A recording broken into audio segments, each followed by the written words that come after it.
So here in the Central Business District, rush hour always triples travel time. Hence, two wheels are coming in more handy. It is a common sight in the Western world with its contribution to the green economy, and it's gradually entering the Ghanaian market. But how ready are businesses and individuals for the e-evolution? Let's find out. Talk about passion, turn business, and that is the story of Valerie Labi. And spent a lot of time at a community level working with different households, entrepreneurs, business people, market women, and everyone kept coming up with the same issue that transport was expensive, fuel prices kept rising, it wasn't reliable, and they didn't have something that really suited their micro-mobility needs. So that kind of triggered something in me to start looking at what are the opportunities to look at mobility differently. The story has moved from the north to the epicenter of business, Accra, after the first local invention. Together with her team in 2020, she has seen an evolution from their very first design. And this is like our first ever attempt at this domestic journey. So this is like a converted mountain bike. So this was to allow us to understand what we could do initially domestically, what we had to develop over time, and then also just have a general understanding of what was also available in the market. So this bike was something we bought domestically in the market, and then we sourced out the battery and motor components, and then we were able to run some tests on them. For Valerie, the dream is not to only accelerate climate-friendly mobility solutions, but also create employment opportunities for individuals. We have a backlog of delivery riders who want to join us, and the important thing for us has been two things.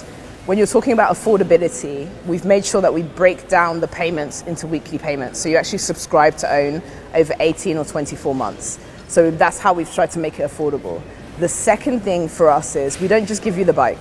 We give you the bike with jobs, delivery jobs. So that means that you earn an income and you can pay off the bike from that. Isaac Nunu has been in the delivery business for the past 2 years.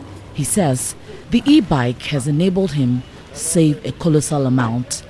While most individuals can acquire an e-bike at $2,000, he currently is enjoying his machine on a higher purchase. I'm paying 300 cedis per week for the next 2 years. A week I get about 1,000, 2,005 in a week. I give them their 300. The 1,000 I take it for my house, for my family. For the Mobility Group, contributing to find solutions to Ghana's transport challenges whilst advocating for environmental conservation to address issues of climate change remain a priority. And in transport, this is the biggest opportunity for us to transition to a sustainable way of how we move and making sure that we're responsible with this. So I think for me, from a climate perspective, the important thing is if you're using an electric vehicle, you're not emitting much carbon. You're actually avoiding the carbon emissions, which makes it more sustainable, it makes it more affordable, and long term it's better for all of us. 60 e-bikes with batteries that run for 70 kilometers per hour have so far been assembled here in Ghana and is expected to serve as a prototype for full local manufacturing and assembling to begin. So now we know we can have the capability at scale to do locally welded frames, locally welded seats, and a number of other elements of the vehicle. So it's really important for us to get around 85% of the vehicles that we get on the road actually made in Ghana. So to complete the localization will take about 18 to 24 months. Yeah. To accelerate the shift to more accessible and sustainable transport options, local development and assembly, as well as manufacturing of these more sustainable vehicles, will be critical. Government wants to reduce the country's carbon emissions by 15% by 2030, and electric mobility obviously offers high potential for convenience, speed without consuming any fuel, but some argue high purchase costs.